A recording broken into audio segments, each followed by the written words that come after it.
All right, guys. Now this one is about the urinary system. So, let me do this one. Sorry.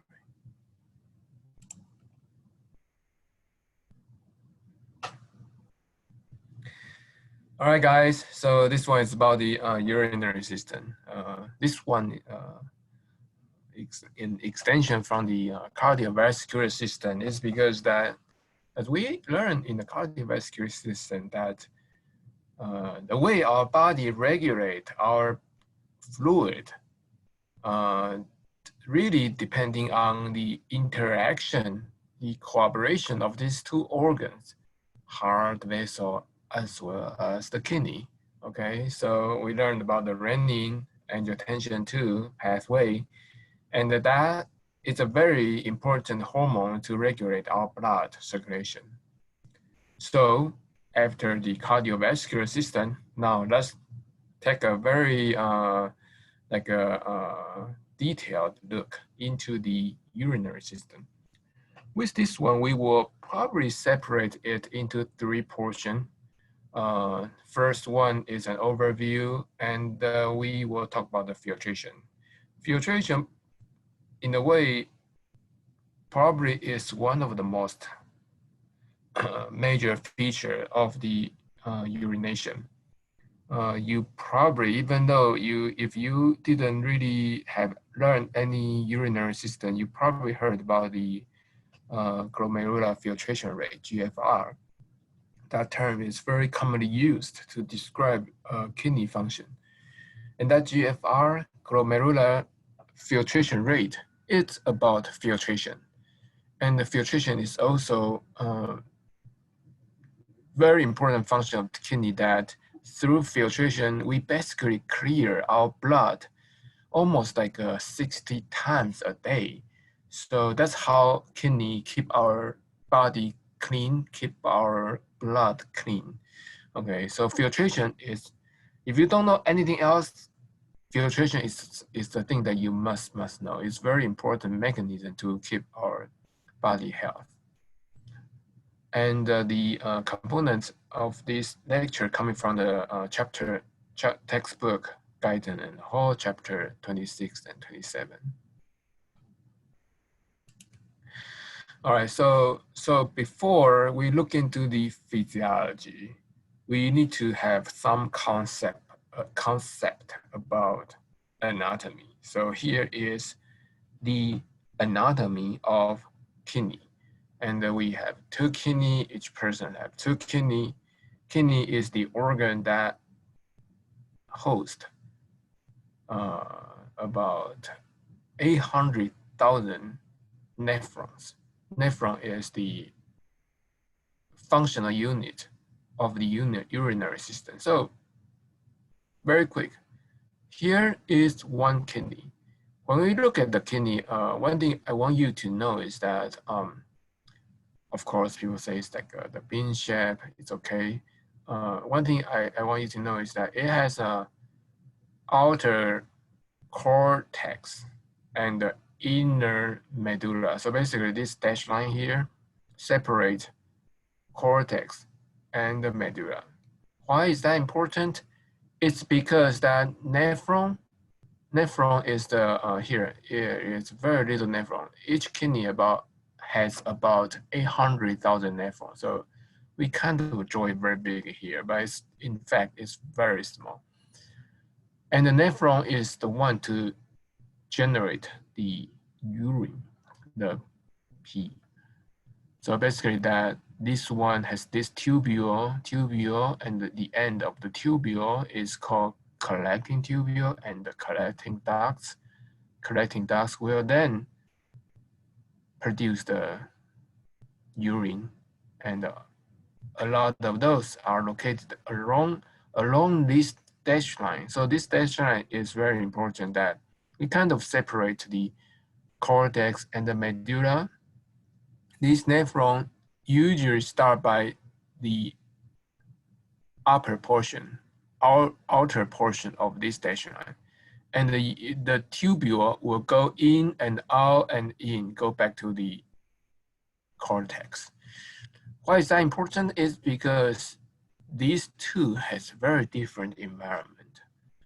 Outer cortex has has normal osmolarity, meaning that here the interstitium has the osmolarity similar to our blood, our body. So it's about 300 milliosmol. It's a typical amount of the osmolarity in our body. Like if you check your blood osmolarity, if you check your all the interstitium have around 300 milliosmol, and that is in the cortex. But in medulla, it's very different. Medulla is very highly condensed region. So medulla has very high osmolarity. So it's very salty in the way, very yeah. So so these two environments are very different, and that difference is very important to accommodate, to achieve the function of to allow the nephron to function normally. Okay, so that difference is very important. All right, so this is a kidney and the cortex medulla, and when we generate the urine, it will fall into this papilla, and a lot of this is pyramid. Where is that? Pyramid, yeah, right here, pyramid, renal pyramid, and it's fall into the papilla. Here is little like a opening. All the urine will then collect it, coming into the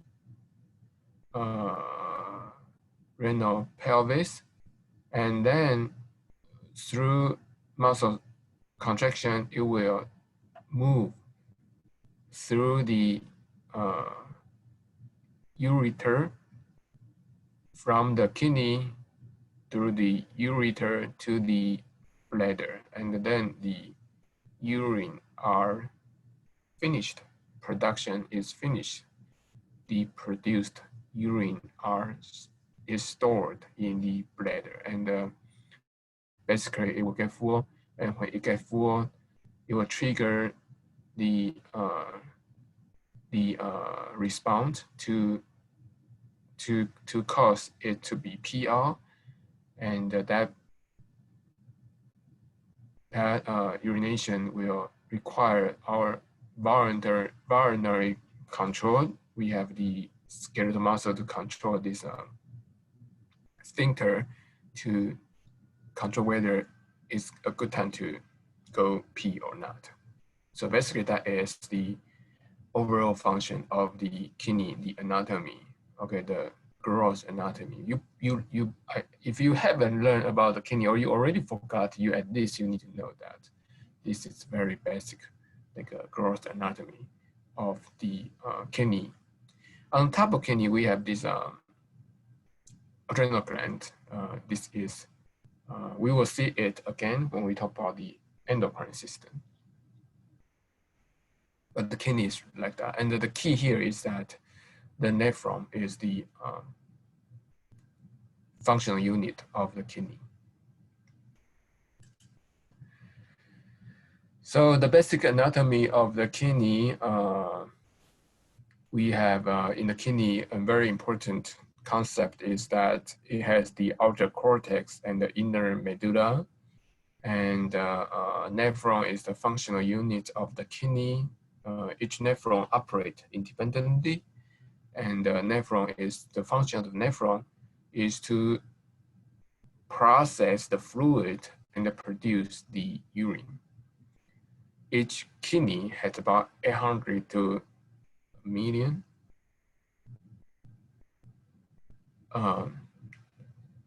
nephrons, and so that is very important. If don't think that we have too many nephrons. We need those, okay, and they are not regeneratable. So once it's injured, it's injured.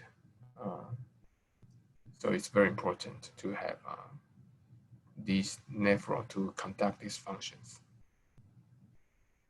So since the nephron is so important, let's look further, zoom in to see the nephron microstructure.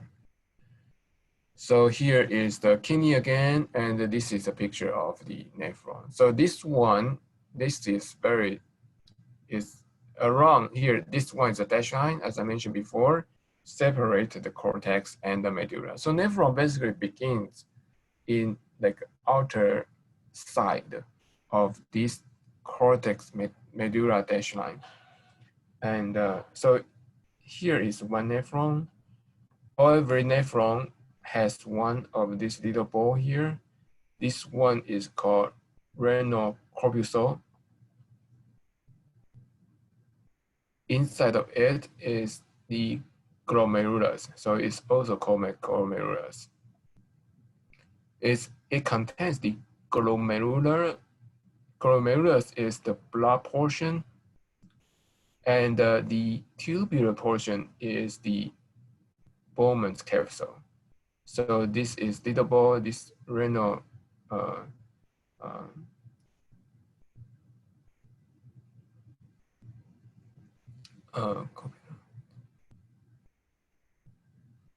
this glomerular is part of the blood, and the Bowman's capsule is part of the tubule. So basically here we have the interaction of blood and the tubule. So blood, we have the artery. Artery is the renal artery, and then we have the artery coming in, goes through here. Here is the glomerular capillary, and then we have the artery again. Here we have the capillary and go into the vein, and then go back to our body.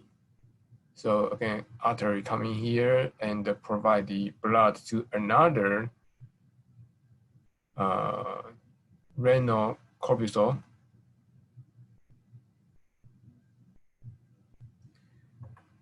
And the blood coming out and go back to the another capillary, to the vein, go back to the body. So artery, when renal artery coming into the kidney, it branch out to about 800,000 to million little branches. These little branches is called the afferent arteriole. And this one is capillary, then efferent arteriole, then coming back and collect blood going back. So each one coming in and coming out. When it coming in, the blood got cleared. This is a clearing process. Here is the filtration. That every dirty stuff will come in here and it got pee out. Clean will go back here and coming back to a body. And each time when blood go in here, about 60% of the blood are cleared. But it will eventually get cleared because this blood flow through this process about 60 times a day, something like that. We will get the number correctly later on. So that's the filtration process. Blood coming in, filtered, and the clean blood will go back.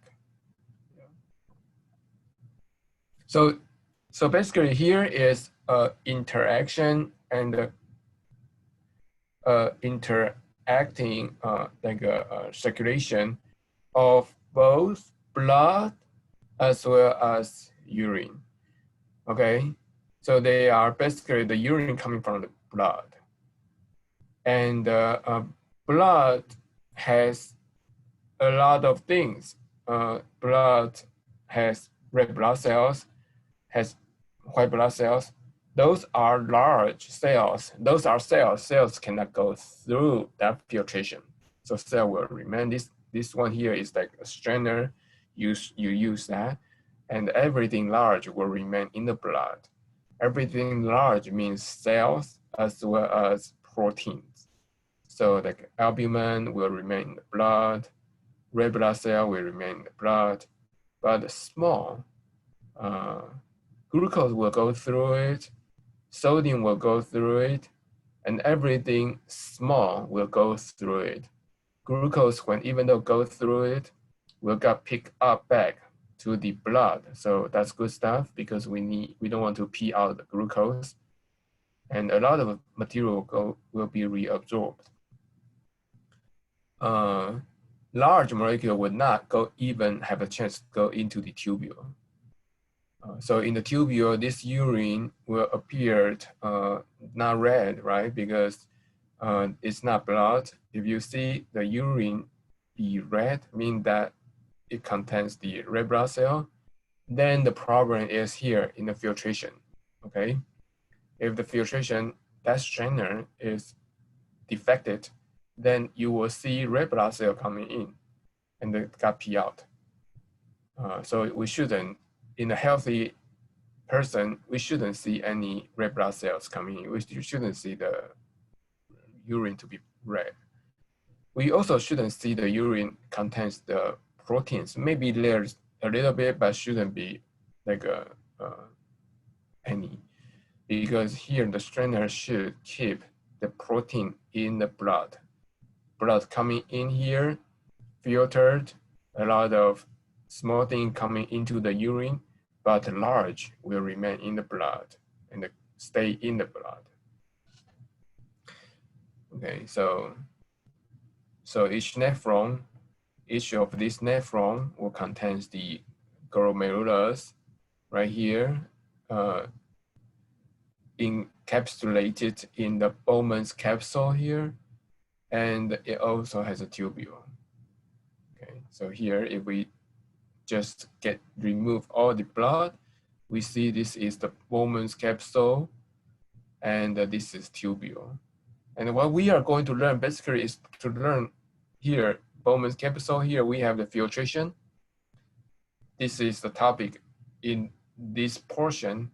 And in the later portion, we basically just go through all this to learn about the proximal tubule, loop of Henle, distal tubule, collecting ducts. So that's the tubule, nephron, circulation. So here is a simpler version, right, of this tubular vascular circulation. That we have the blood, renal blood artery has branches coming to each of these nephron. These branches is called the afferent arteriole. Then afferent arteriole will send blood. Here is inside of this capsule is capillary. It's because that capillary has very thin basal wall, as we already learned, and that will allow substance exchange. Here in the glomerular capillary, that basal wall is very porous, that allow any substance to go through. So it's very open. And then large will remain, but small will go through. Then the blood coming out here is the efferent, so it's afferent arteriole, then glomerular capillary, efferent arteriole. Efferent arteriole is not directly connected to the vein. It will connect to the capillary. Here is capillary again. And the capillary, basically that along this tubule, we have the blood capillary go along with it.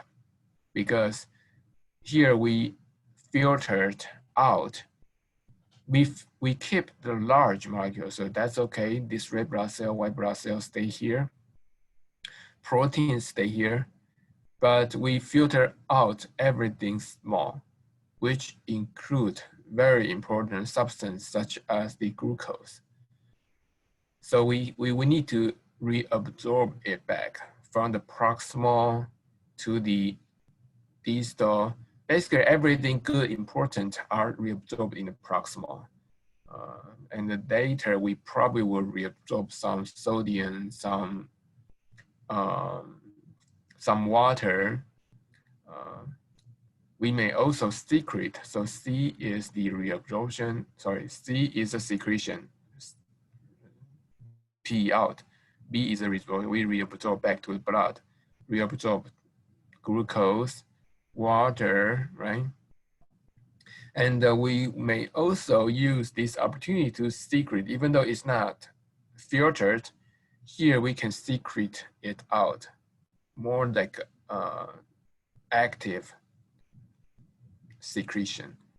So it stays in the blood, but we feel like we need to secrete it out. This secretion, usually the major one is the hydrogen. So we will remove the hydrogen into the urine. So urine is more acidic than the blood. Urine contains, because we secrete quite a lot of hydrogen into the urine. And then everything remaining is the excretion. So it's just some terminology, quite very important. Here, the nephron has a function include the filtration, that is right here to filter. That's very first step that blood interact with the tubule. And then we have the reabsorption, secretion, so that's the function. And in the end, the net effects is the excretion. So don't get confused with the secretion and the excretion. In the tubule, we have the secretion, but the end product excretion. So excretion equal filtration, that's here, minus reabsorption, what's gonna be reabsorbed, plus secretion, and equal to excretion.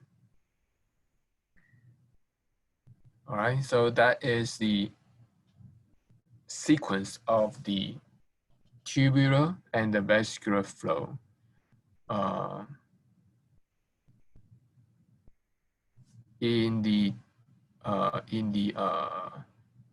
The filtration is conducted by the glomerular capillary. The reabsorption and the secretion is achieved with the tubule, as well as the blood portion is in the peritubule. So this is called peritubular capillary. And the blood flow summarized here from the afferent to capillary, afferent arterial to the glomerular capillary to the efferent arterial, and then peritubular capillary. This one has a function to conduct the reabsorption and the secretion. Then the renal vein. Go back to our heart. So that is the sequence of the tubular and the vascular flow. So very first one is here. This very first portion is called glomerular filtration.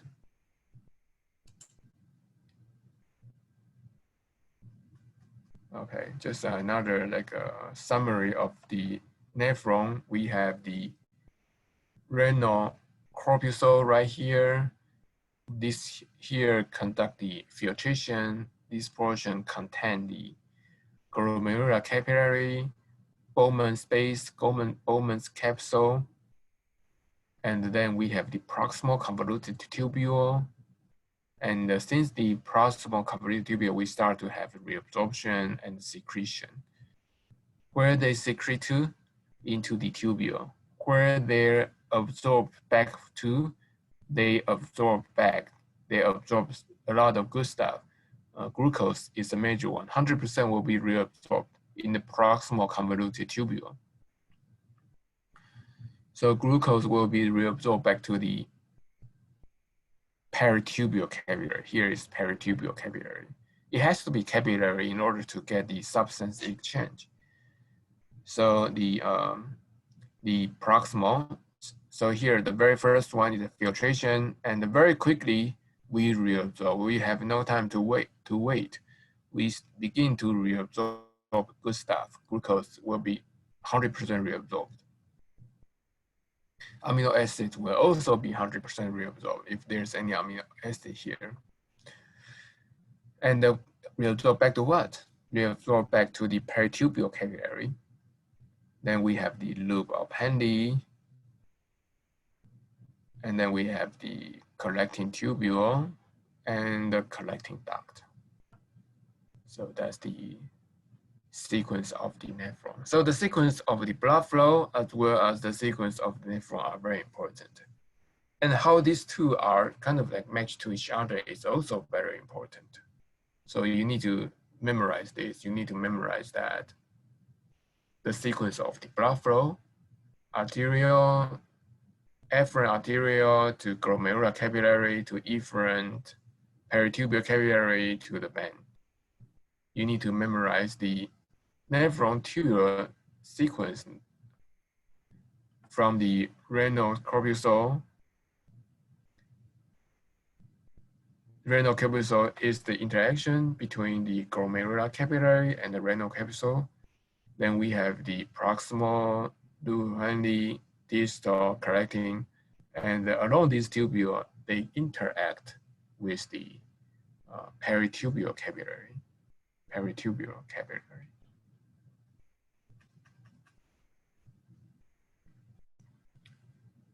So that's that. So let's begin by talking about, so it's very much like, in a way, I like the kidney is very much like a hiking, right? You kind of go through this tube and you will feel the scene gonna be very different at different segments. In the beginning, it's like hiking. In the beginning, you see a lot of people, and the more you hike, a lot of got reabsorbed, so you see less. And you may enter into the region that's so dark, but you may also enter a region that is so bright. Somewhere could be very deep in the belly, somewhere could be up in the mountain. So this is the one of the very beautiful hiking trail here in California. So I know that COVID-19 that people don't travel a lot, but when we have time to travel, we like to visit. You know, we like to hike. I like to bring kids to hike.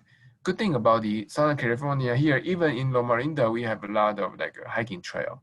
So learning urinary system is very much like go hiking, right? So we will start hiking. Here is the trail. So this is in our kidney. So this is the trail that we were going to hike. And we will start by here, the renal corpuscle, where we see the filtration.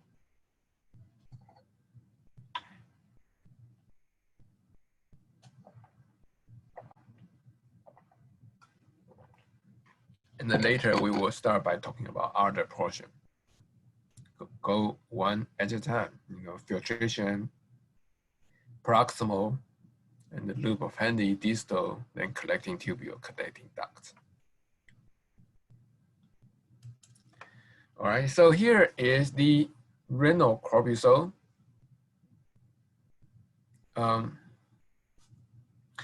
Renal corpuscle is the combination of glomerular capillary and the Bowman's capsule and the Bowman's base. So here is the Bowman's corpuscle. It's kind of like form this pocket to what? To collect the fluid, right? And here is the blood. This portion is the afferent arterial, blood going in. Here we have the capillary. And then let me use this one here. Let me use this one here, laser. So blood going in, capillary, and then here blood push. Here the arterial push the blood. This arterial has actually arteriole has actually high blood pressure. So it can squeeze the fluid into here. The remaining blood go back to here, back to the efferent arteriole. So this is capillary. So both renal corpuscle,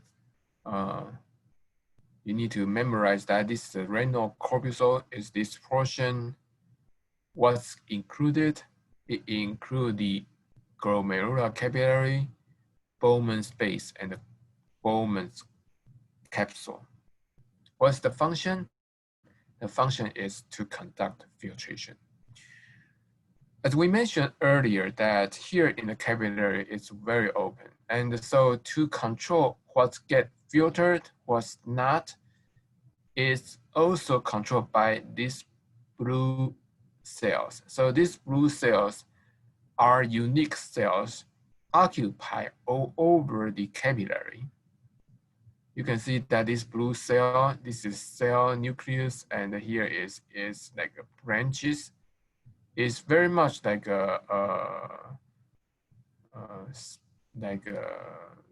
like a little hands to hold the capillary vessels. So that's this one here. This cells is called podocyte. Each podocyte has very long, very large extent cell body covering the capillary vessel wall. Capillary vessel wall, in a way, is very opening that substance can easily move from in to out or to out to in. So in order to control what can go out, this podocyte become very important. Podocytes generate this process, food process. This food process overlay the capillary wall, and it remains some slit, this filtration slit. It's like a strainer that only small. So if this is wide open, then good, like a large stuff can filter out. But in a healthy kidney, the podocyte will make this opening become quite small and only allow small substance can filter through. So the quick question is that which cells are important to control the filtration component?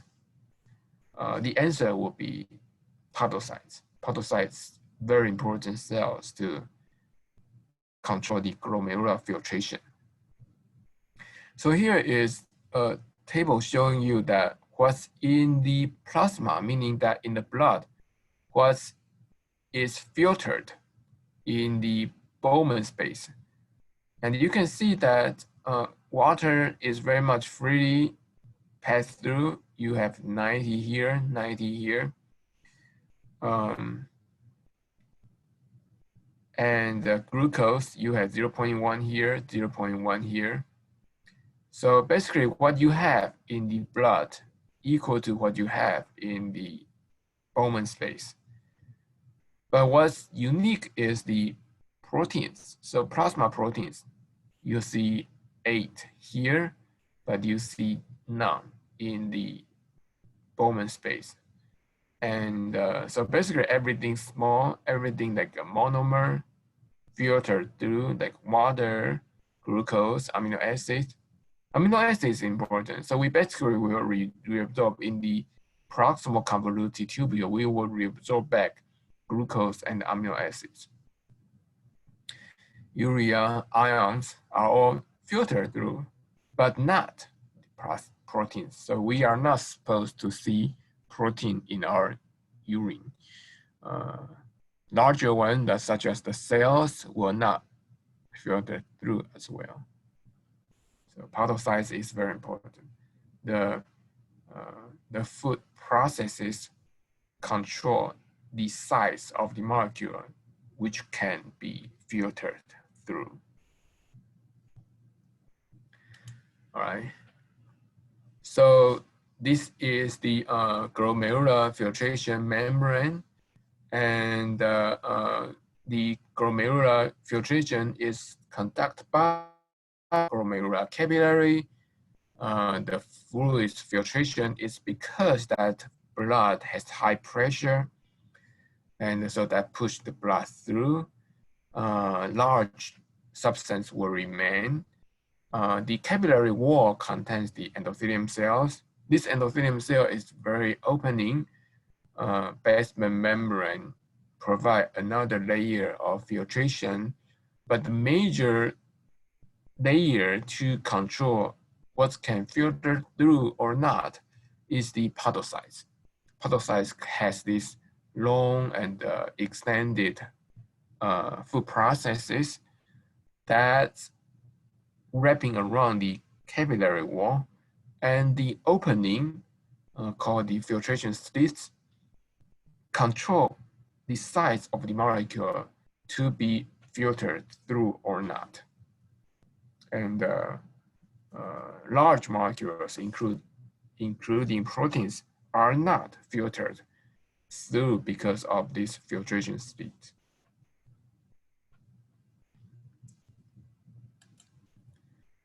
All right.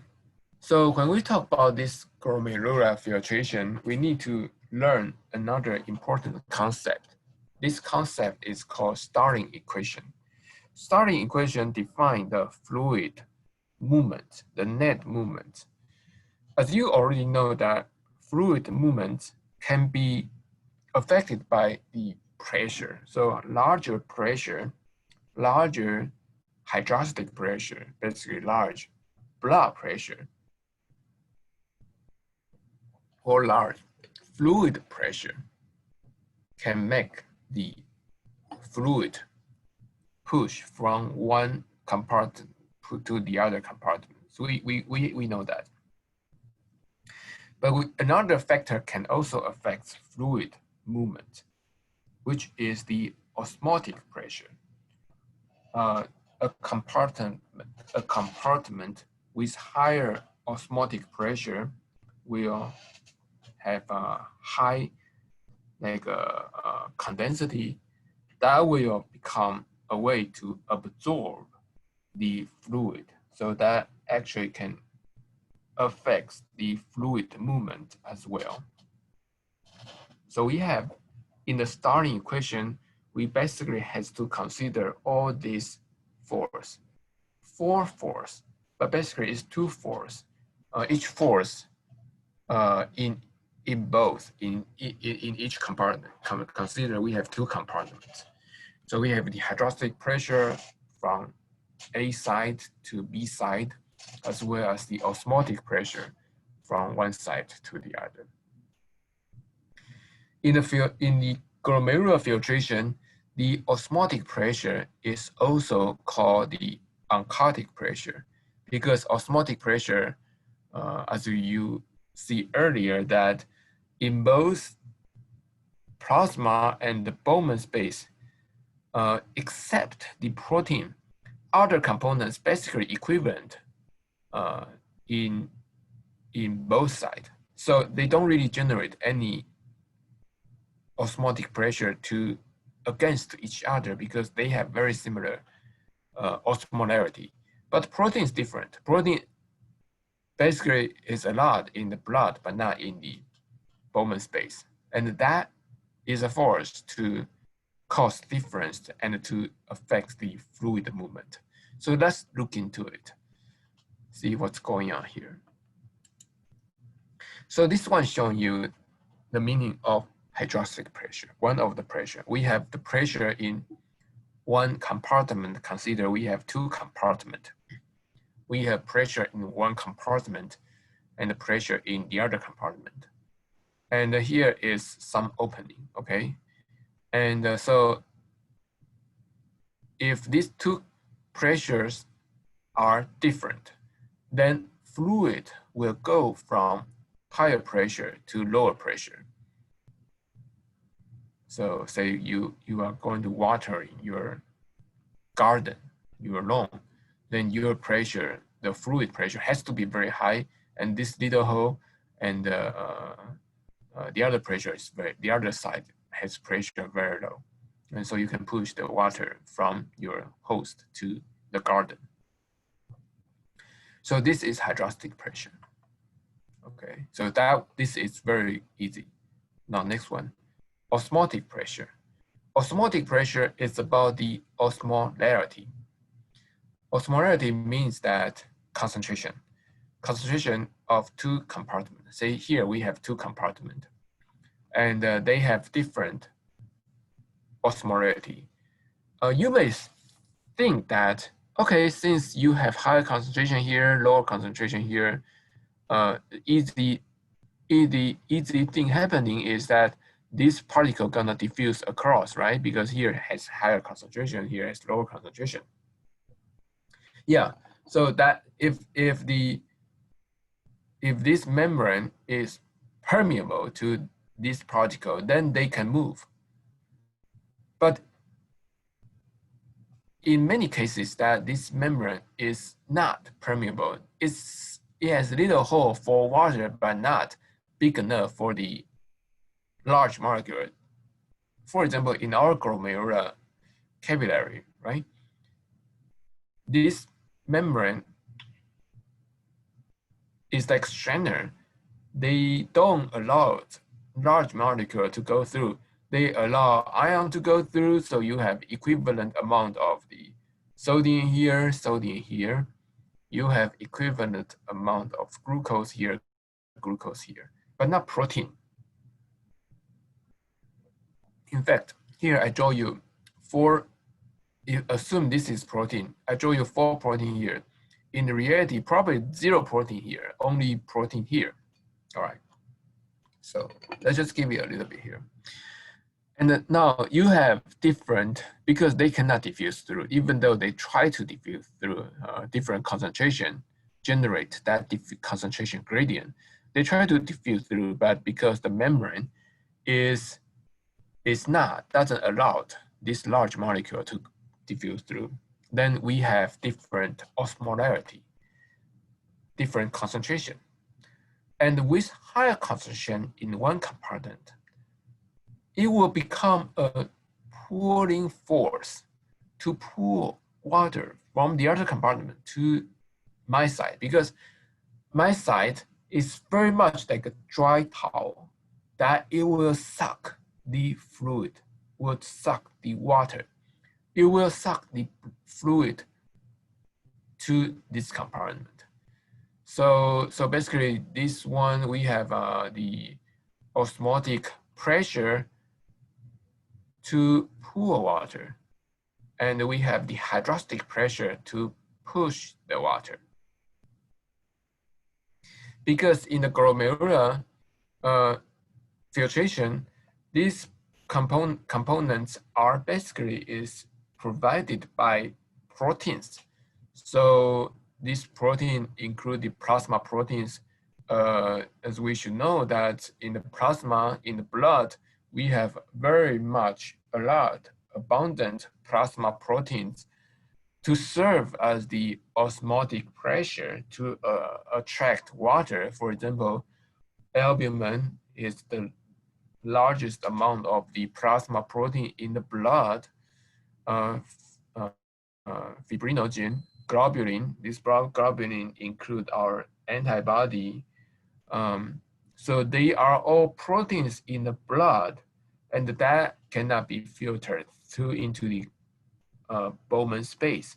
And these proteins provide very strong, very large osmotic pressure to draw the water back to the capillary. So now we have these two forces in both sides, and they basically work together. The net effects will define the filtration pressure. So here is that. We have the 4 force. We have the hydrostatic pressure from the Bowman's capsule to the capillary. We have the hydrostatic pressure from the glomerular capillary. And as you should know that the this pressure is larger than this one because our blood pressure is pretty high. This PGC, the hydroxy pressure, is about 60 mmHg. If you have some idea, 60 is pretty high. 60 is the around the diastolic pressure in our large artery. So down here in the kidney, this pressure remains pretty high here. So that basically will overcome this hydroxy pressure from the Bowman's capsule. Hydroxy pressure around the Bowman capsule is 18. But these two are not the only player to affect the fluid movement. We also has the osmotic pressure. Here we have the osmotic pressure from the glomerular capillary. As we mentioned here, we have a lot of protein, plasma proteins. They cause high osmotic pressure in the glomerular capillary to pull the water back to the blood. In the same time, in the Bowman space, the osmotic pressure is very weak. It's almost zero. So if we sum it up, we have the fluid push into the Bowman space, including the hydroxy pressure. And we have fluid and the force to pull the fluid back to the capillary, including the hydroxy pressure from the Bowman's capsule, as well as the osmotic pressure from the glomerular capillary. Those two are the major force to pull the water back to the blood. So if we sum it up, we get this equation. The filtration is the net effects to push the fluid from the blood into the urine. So we have PGC plus pi BC, PGC pi BC minus the PBC plus pi GC. And the net effects is the filtration. The hydrostatic pressure in the capillary is very large, is 60. The Bowman's capsule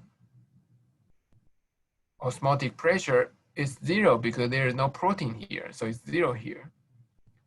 So that's the force to push it over. The poor one, including the hydroxy pressure of the Bowman's capsule, that is some, not very strong, but it's not 0, it's 18, as well as the force to pull the water back to the capillary, which is the osmotic pressure in the blood. And that's actually pretty high because we have a lot of the protein here compared to the protein here, a lot of protein here. And that build up this osmotic pressure to about 32. And so the net effect is 10 mmHg. And that is the filtration pressure to push the blood. We have some pulling, some pushing, and the net effect is pushing. So we have the net effect to push the fluid from the capillary into the Bowman space.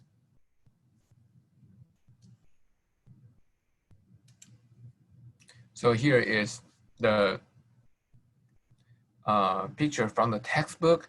So you can see that here we have the Bowman's glomerular capillary. We have the hydroxy pressure 60 and hydroxy pressure from the Bowman's capsule about 18. These two counter to each other.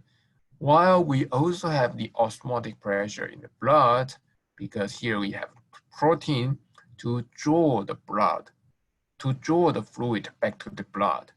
This one is about 32. And then the net effect is about 10 here. All right, so that is the filtration. This is the net filtration pressure. And the net filtration pressure define the filtration rate. So this leads to the very famous term called GFR. So this is why we see GFR all the time. GFR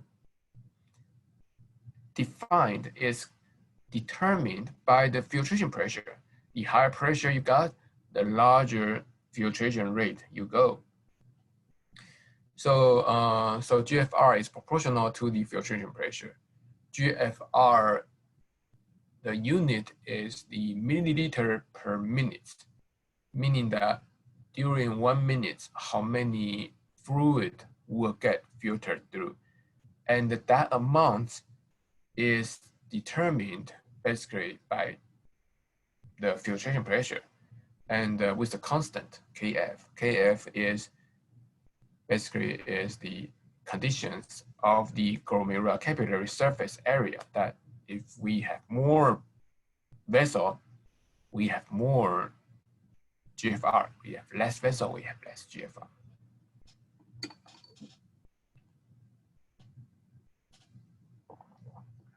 So that's the glomerular filtration rate. So this unit is important. You need to know that when we talk about the glomerular filtration rate, this basically means that how much urine a person can produce in a minute or in a day or in an hour. And this is very important because especially when you see a patient and maybe is the person is on the bed, cannot really get up to pee or something. It's very important to, when we collect the urine, we need to kind of make notes to see how many urine this person produce a day or an hour, something like that. And then we will get the idea that how much urine produced, say a day, 24 hours. During that 24 hours, this person generated this much of the urine, and use that to kind of estimate the GFR, how much urine produced per minute. And by that GFR, you get the idea that if it's too low or too high, and that reflects a lot of things. That if it's too low, then the clearing process of the blood may be impaired, and which is not good. Maybe the blood become too acidic because not enough urine to be produced. So and additional treatment would be needed to help this patient. Sorry about that. So that's GFR. All right, so because GFR is so important, we need to have some idea that what can affect GFR. As we see here, GFR is the effect by the filtration pressure, right? And several things can affect the GFR. Here we are going to talk about two things very clinical relevant. Now, the first one is the low blood flow. If the blood flow is low, meaning that flow coming in here is low. And if the blood flow is low, meaning that blood flow through this one is low. And then say it will cause a lot of accumulation of the protein here.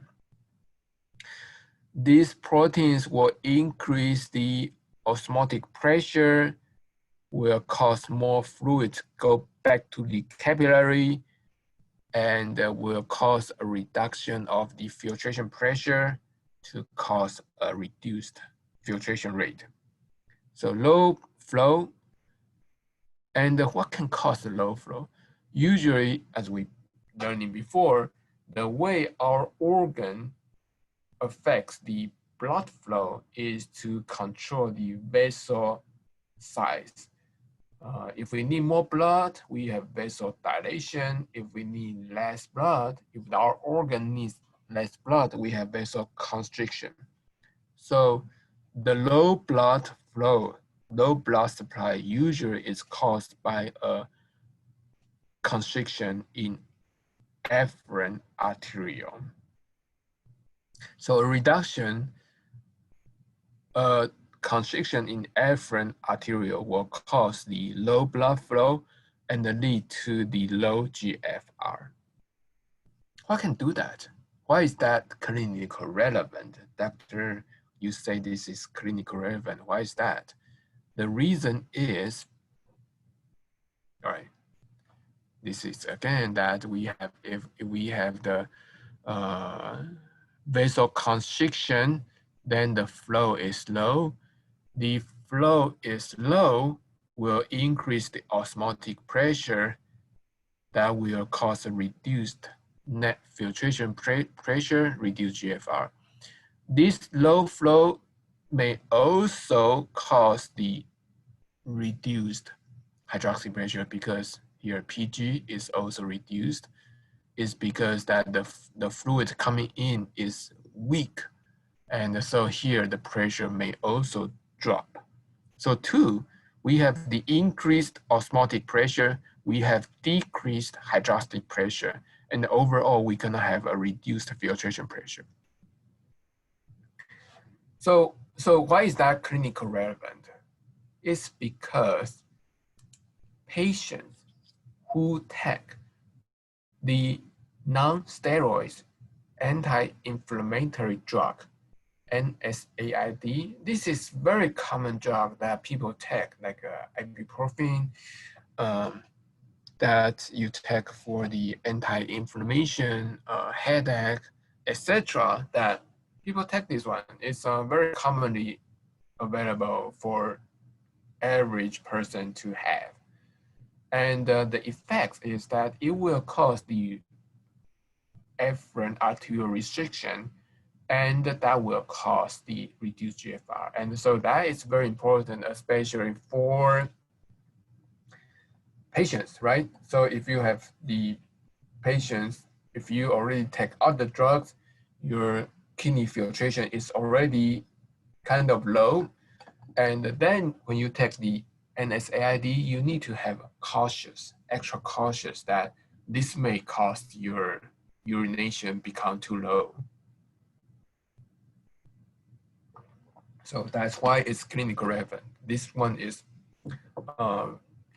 very common, and even like it's very practical that in your practice, if you see the patient, if the patient has a urination issue like low GFR, you can review what he takes and to see whether this patient has very heavily rely on this NSAID, and then you can recommend the patients to, reduce the pill or something to retain the GFR. So why is that? Why is the non-steroids anti-inflammatory drug can cause vasoconstriction in the arteriole and to reduce the GFR? The reason is that the NSAID, the function of the NSAID is to block the production of prostaglandin. So, and the prostaglandin is a very powerful mediator to induce inflammation. And, but prostaglandin has many effects. One of the effects of the prostaglandin is actually vasodilation. Basically, when you have the inflammation, you have the, say you have the mosquito bite, and that causes the inflammation. And that inflammation comes with the vasodilation, and vasodilation is the reason to cause the swelling. So you have the swelling because dilation in the local tissue. When the capillary swell, some protein may leak, and that will affect the osmotic pressure and to draw the water to the interstitial area. So prostaglandin can cause vasodilation, and that is also the reason why how our body can guide these immune cells to local area to clear away that damaged, whether that's a virus or damaged tissue. So vasodilation is come with the inflammation is achieved by the prostaglandin. So that's a concept we already know. And in addition to that, prostaglandin has many effects. One of that is vasodilation. And so renal prostaglandin in the renal area, prostaglandin is produced locally to cause vasodilation. This is especially important for a senior person or the person with some other complication, with the increased age, with the chronic hypertension, with the atherosclerosis. So the arterial wall has some atherosclerosis. And so that atherosclerosis can cause the vessel become narrowing, right? Because we have this plaque built in the vessel wall. And one way, locally, we learned about the NO, we learned about some other mechanism. One mechanism is the prostaglandin. So renal prostaglandin is released to cause vasodilation. And so that's the natural response in our body to act on this afferent arteriole. But if the patient take the NSAID, then it will block the production of prostaglandin throughout the body. Maybe you just try to take care of your headache, but it's not only acts on your brain, but it also acts on this. When you take the drug, it basically go over in your body. It will also reduce the production of renal prostaglandin, and that cause the reduce its effects in vasodilation, and to make it vasoconstriction. So just some words about this prostaglandin. Prostaglandin, how the NSAID affects it. Here is prostaglandin production, the pathway. You need to have this kind of the concept here. Prostaglandin is originally produced from the membrane phospholipid through the enzyme called the phospholipase A2. It will produce arachidonic acid. Then this arachidonic acid will be converted to the prostaglandin through the enzyme called cyclooxygenases, COX, and then that will produce the prostaglandin. There are many types of the prostaglandin. Here we show you the prostaglandin G2, that's the major one in the renin, but there are so many types. And this process is very commonly used in the inflammatory tissue, as well as used locally to produce the prostaglandin. And the NSAID is the drug, non-steroids. The steroid one can act on here. So steroids can also cause the anti-inflammation. It inhibits the phospholipase A2. So it inhibits here in the upstream. NSAID inhibits the function of COX, and then to prevent the production of prostaglandin. So that's how prostaglandin is produced, how the NSAID is functioned. And when we take this medicine, it prevents the production of prostaglandin. It prevents the vasodilation, and the consequence is the vasoconstriction, and we have low GFR. So that's that. Just showing you that prostaglandin is common NSAID drugs include the aspirin, ibuprofen. So these are, if we see this drug, even though it doesn't say it's NSAID, you should know that these are NSAID drug. And if your patients take this medicine, then you should have the extra cautious that maybe this is the reason they have, if they have a reduced GFR, okay? All right, so that's that one, okay? Now, the next one, we have two examples. That's and these two are all very clinical relevant. The other mechanism to affect the GFR is to have the restriction in the efferent arteriole.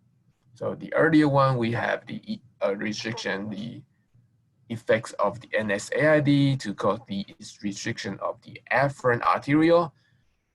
In this case is the restriction on the efferent arteriole. So what happens if we have the efferent arterial restriction? When we restrict it, and the blood coming in, right? All of a sudden we reduce it. What happened? Say you have the fluid coming in. You have the fluid has two outlets, right?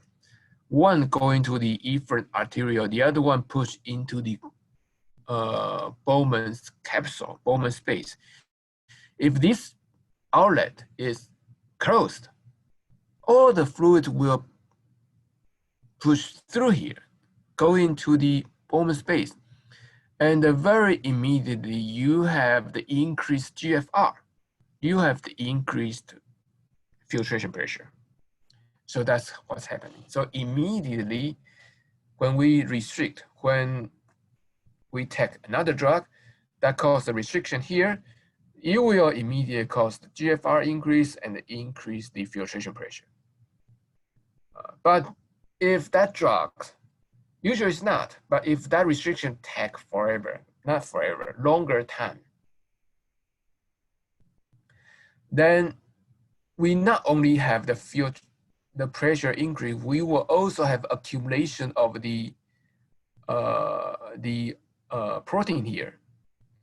And the protein will draw fluid back here. And that will make the filtration pressure be reduced.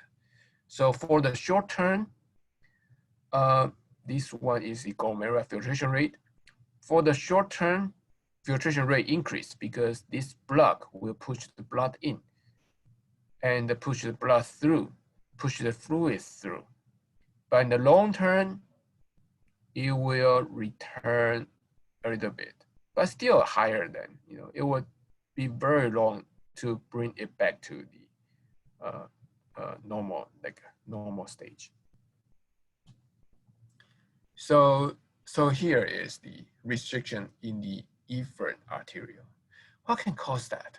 Why is that clinical relevant?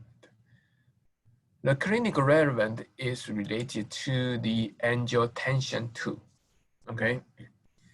All right. So what's the function of angiotensin 2? Vasoconstriction. When you see the tension, it's constriction.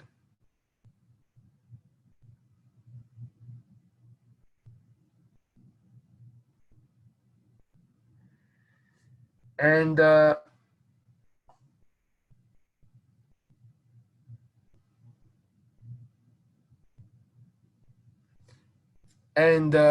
so when we have the angiotensin 2, it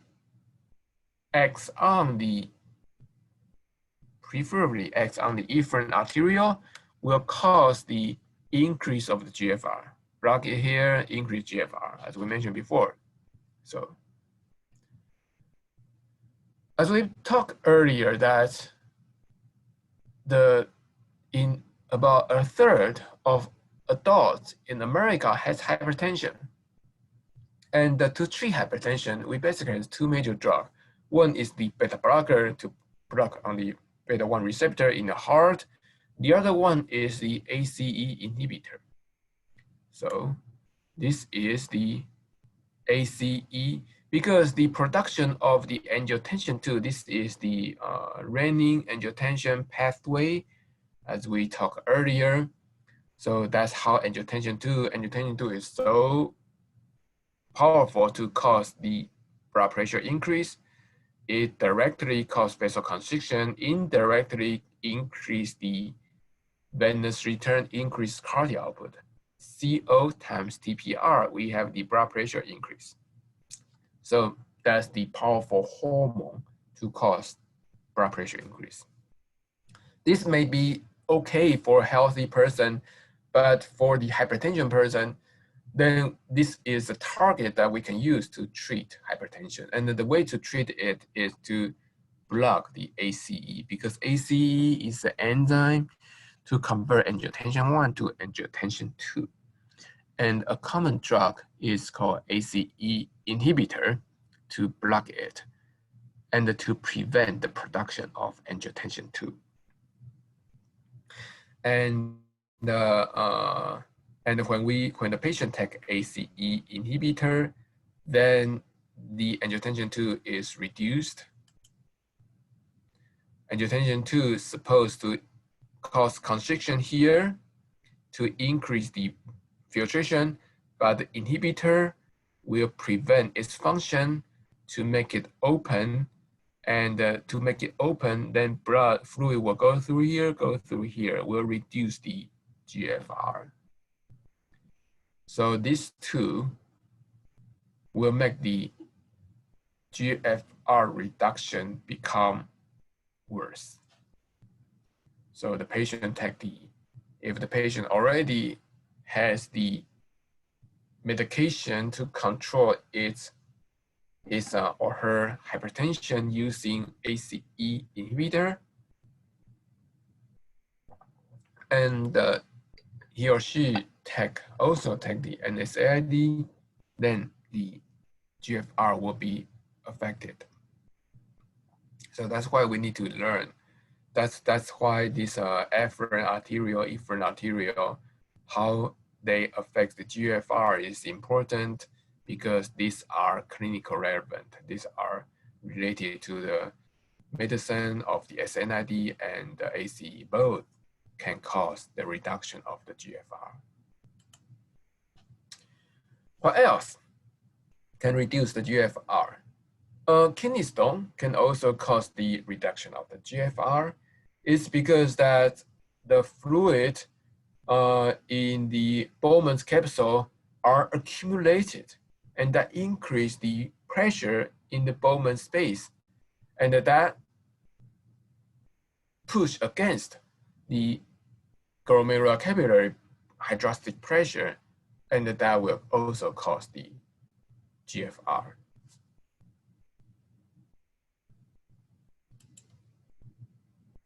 So in the end, this is the summary of the glomerular filtration fluid coming into the glomerular capillary, the filtration pressure push the fluid into the Bowman space, and through that filtration, basically everything except the large molecule will be pushed into the tubule and to be pee out if we don't reabsorb some of those good stuffs.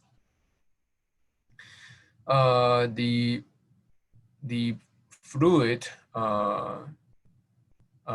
has filtered about 180 liter per day, roughly that our plasma volume is about 3 liter. So roughly that our blood are cleared, filtered about 60 times a day. So that's how we maintain our blood clean. We have 2 kidney. In the condition, we do be able to donate 1, but that it will make a lot of effort, make a lot of extra work to the remaining kidney. It will also increase our blood pressure, as we talked earlier, that amputation or remove one organ will actually cause the increase of the blood pressure. So that's the glomerular filtration. Here is some other related concept you need to know that renal perfusion plasma flow,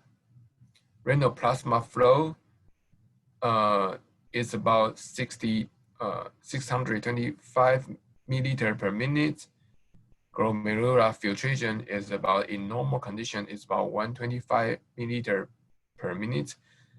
And so it's not, when the blood going in here, it's not 100% filtered. It's not like make it all in and zero out, right? We still have a lot of blood here. So the filtration fraction is 20. So this is the correct number here, 20%. Only 20% got filtered, 80% remain here. But don't worry that this 80% is not cleared, because we wash this like 60 times per day. So eventually that all the blood will have the chance to get filtered through. It will be cleared.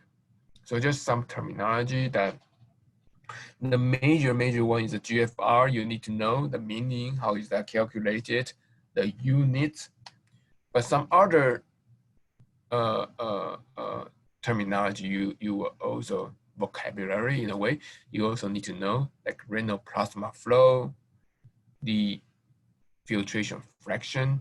Just have some concept. I'm not going to quiz you on those two, but I will definitely, you will see the GFR very often, not just my quiz or exam, but also in the future, like in your work.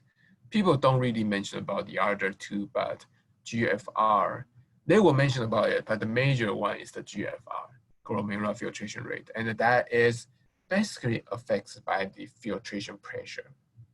And that can be affected by so many other things.